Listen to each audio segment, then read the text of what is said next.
existe uma montanha na Terra que nenhum ser humano jamais pisou. Não por falta de tentativa, não por falta de tecnologia, mas porque um governo inteiro decidiu, por lei, que ela deveria permanecer intocada para sempre. Ela tem quase 7.600 metros de altura. Está entre as 40 montanhas mais altas do planeta. E, ainda assim, enquanto o Everest já foi escalado milhares de vezes e existem trilhas até para turistas comuns em cume de mais de 8.000 metros, essa aqui segue com o mesmo manto de neve intocada desde o início dos tempos. O nome dela é Gangar Poensum, e o país que a esconde é um reino minúsculo entre a Índia e a China, espremido nas dobras do Himalaia, menor do que muitos estados brasileiros. O Butão. Se você acha que já ouviu falar do Butão como o país mais feliz do mundo, prepare-se para esquecer essa imagem. Por trás do sorriso turístico existe um dos regimes mais fechados e controlados do planeta. Um lugar onde ainda existe uma reserva natural oficial, dedicada a uma criatura que a ciência classifica como lenda, onde fortalezas de quase 400 anos resistem a terremotos sem nenhum projeto de engenharia por trás, e onde simplesmente entrar no país custa mais caro do que em qualquer outro destino do mundo sem segredos. Um só país. E o mais estranho de todos vem no final. Vamos começar pela Montanha Proibida. Gangar Poensum não é apenas alta, menos ela é geograficamente hostil por natureza. Fica isolada numa região remota, na fronteira entre o Butão e o Tibete, cercada por vales que levam dias de caminhada para serem atravessados. Nos anos 1980, 4 expedições internacionais tentaram alcançar o topo. Nenhuma conseguiu. Uma equipe britânica enfrentou tempestades severas e mapas desatualizados que simplesmente não correspondiam ao terreno real. Uma expedição alemã relatou bússolas se comportando de forma estranha acima dos 5.000 metros, além de falhas inexplicáveis em equipamentos eletrônicos. Coincidência? Condições climáticas extremas? Ou algo que ninguém sabe explicar até hoje? A resposta oficial nunca veio. Em 1994, o governo butanês tomou uma decisão que mudaria tudo. Proibiu escaladas em qualquer pico acima de 6.000 metros. A justificativa era espiritual, menos no Butão. Acredita-se que as montanhas mais altas são moradas de divindades protetoras, e perturbar esse equilíbrio seria um desrespeito grave. Quase 10 anos depois, em 2003, a proibição foi ampliada para todo o território. Nenhuma escalada de montanha, em lugar nenhum do país, seria mais permitida. E o mais intrigante do outro lado da fronteira, a China também nunca autorizou nenhuma tentativa pelo seu próprio flanco da montanha. 2 países, 2 governos diferentes. Um único acordo silencioso de nunca deixar ninguém chegar ao topo. Houve uma exceção quase real. Em 1998, uma expedição japonesa conseguiu autorização para tentar o cume pelo lado chinês. A logística estava pronta.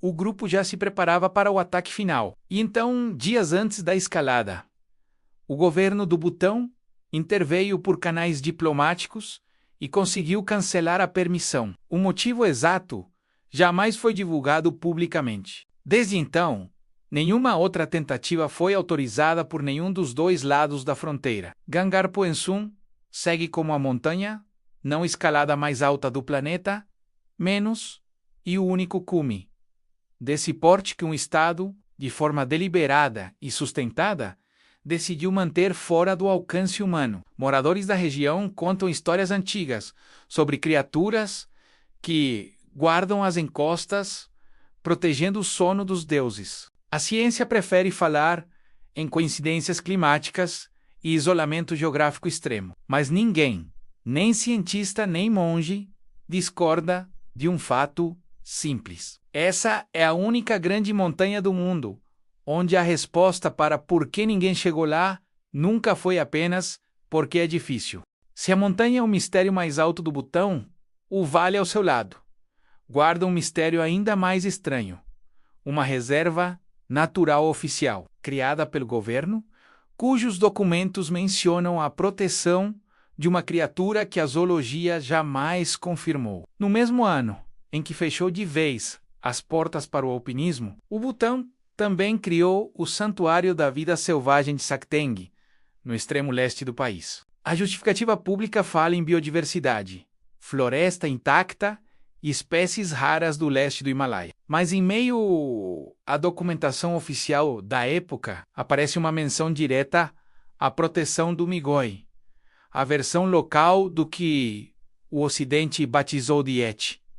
Não existe, em nenhum outro lugar do mundo, um órgão de conservação ambiental, cujo texto fundador cite formalmente uma criatura não reconhecida pela ciência como justificativa de existência. Pesquisadores que trabalharam na região relatam ter encontrado, ao longo dos anos, pelos e pegadas que não correspondem a nenhuma espécie catalogada de urso, macaco ou outro primata da zona climática. Parte dessas amostras chegou a ser enviada para análise genética no exterior. Alguns resultados bateram com o DNA do urso pardo do Himalaia. Outros nunca tiveram uma explicação publicada com clareza. Pastores locais contam há gerações sobre encontros com uma figura alta, bípede, coberta de pelo escuro, que evita contato humano e só aparece nos desfiladeiros mais isolados da reserva,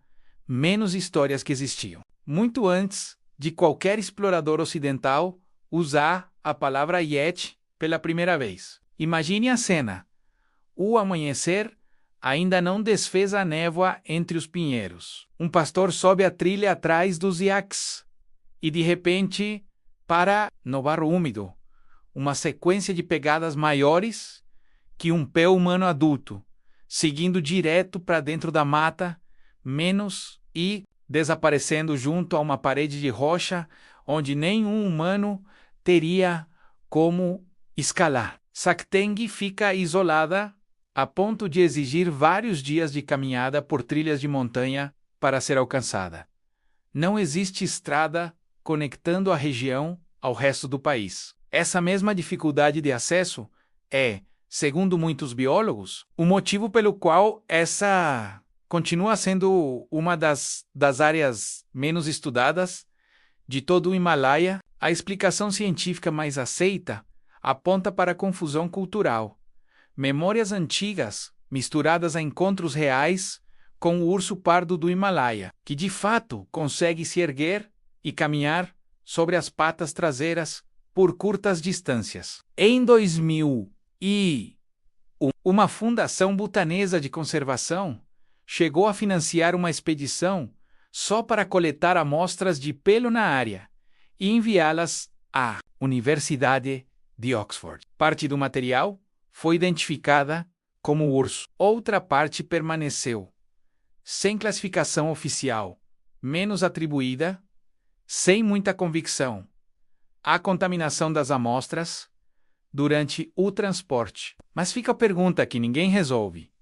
Por que um governo colocaria em lei a proteção formal de uma criatura oficialmente inexistente? Lendas de criaturas nas montanhas existem do Canadá à Sibéria. Em nenhum outro lugar, porém, um estado transformou essa lenda em política de conservação ambiental registrada. Saindo dos picos e da floresta, o próximo mistério do Butão não é da natureza, menos é da engenharia. E, de certa forma, é ainda mais difícil de explicar. Espalhadas pelo país estão os Dizongs, fortalezas monumentais de pedra, construídas bem no ponto de encontro de dois rios, exatamente nas zonas mais instáveis do território, em termos sísmicos. O Punarra Dizong, um dos exemplos mais imponentes, foi erguido em 1637 pelo fundador do próprio estado butanês,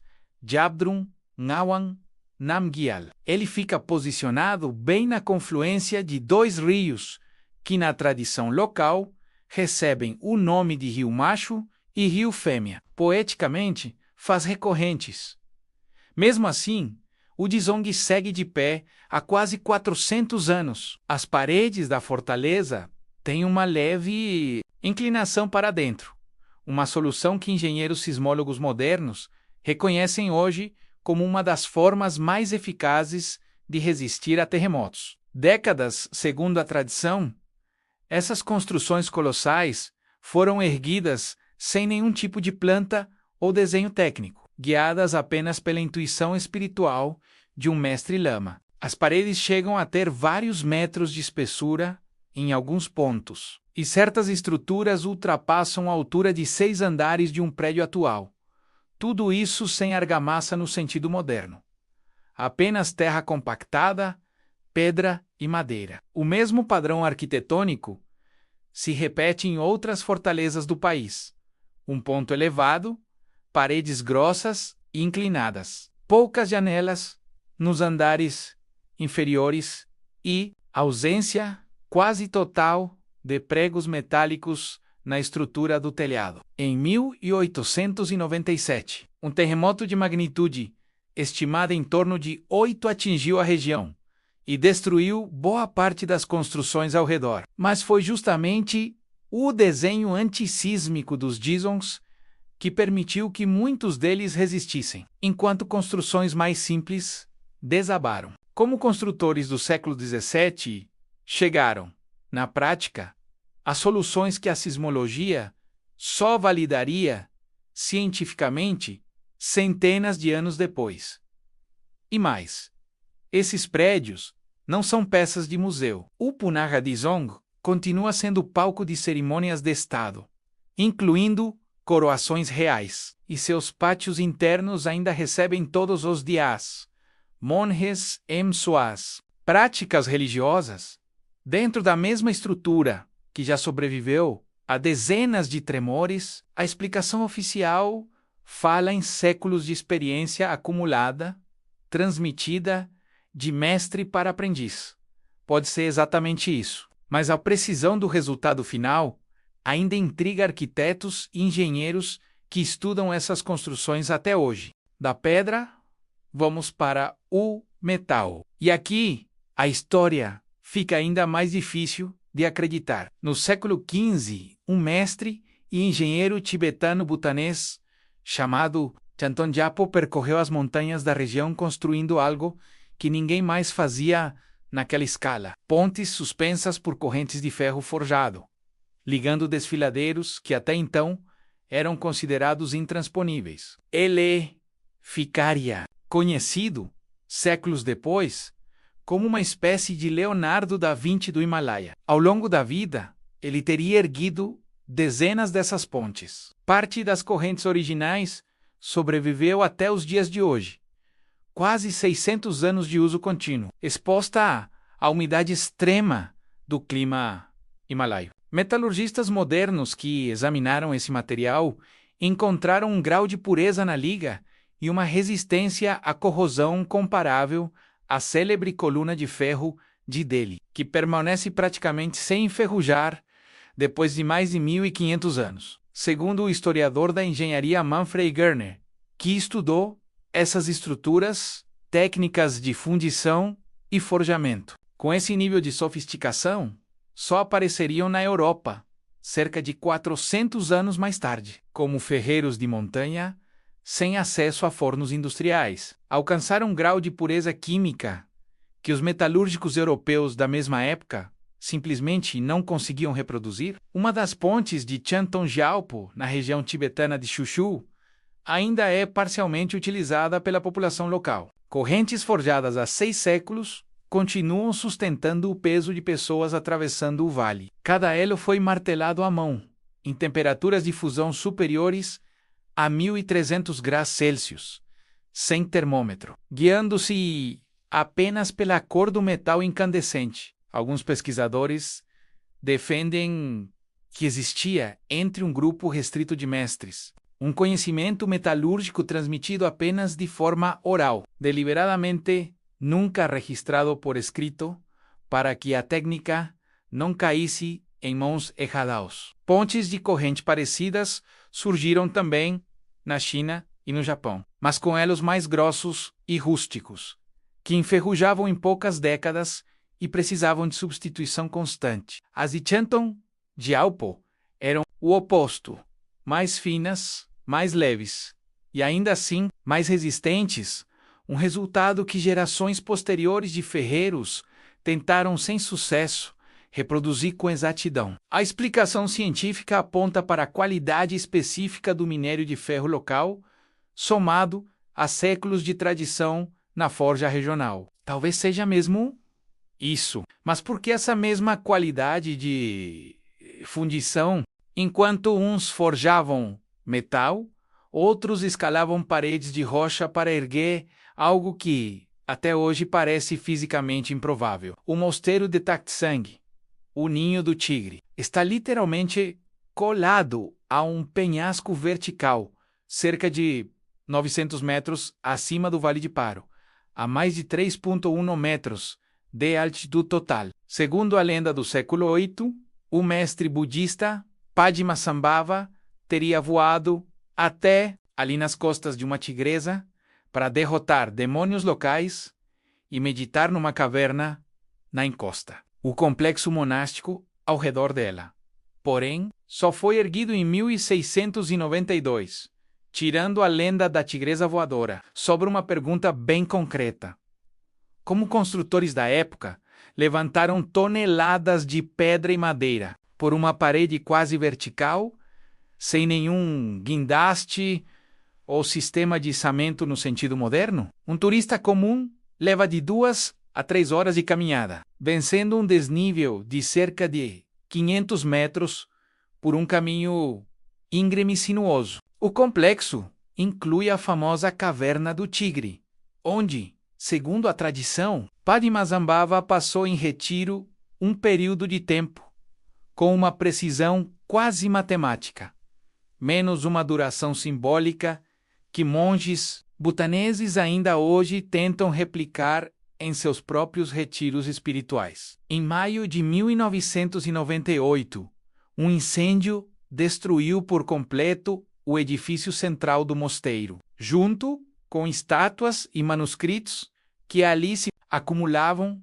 havia séculos. A reconstrução levou cerca de 7 anos e um investimento considerável, recriando praticamente do zero uma arquitetura que se pensava perdida. O complexo reúne 13 templos e cavernas de meditação distintos, literalmente encaixados na rocha em diferentes alturas. Todos os anos, dezenas de milhares de turistas fazem a subida menos e poucos completam o trajeto inteiro sem parar no único mirante no meio do caminho. O local recebeu visitantes ilustres, incluindo membros de famílias reais estrangeiras, o que só reforçou a fama internacional da trilha, menos mesmo continuando. Para a maioria dos visitantes, um desafio físico real. Engenheiros ainda estudam qual técnica permitiu fixar as fundações direto na rocha nua, sem os métodos modernos de perfuração e reforço estrutural. A versão oficial fala em séculos de experiência empírica em construção de montanha. Acreditar nisso ou procurar outra explicação é uma escolha de cada um.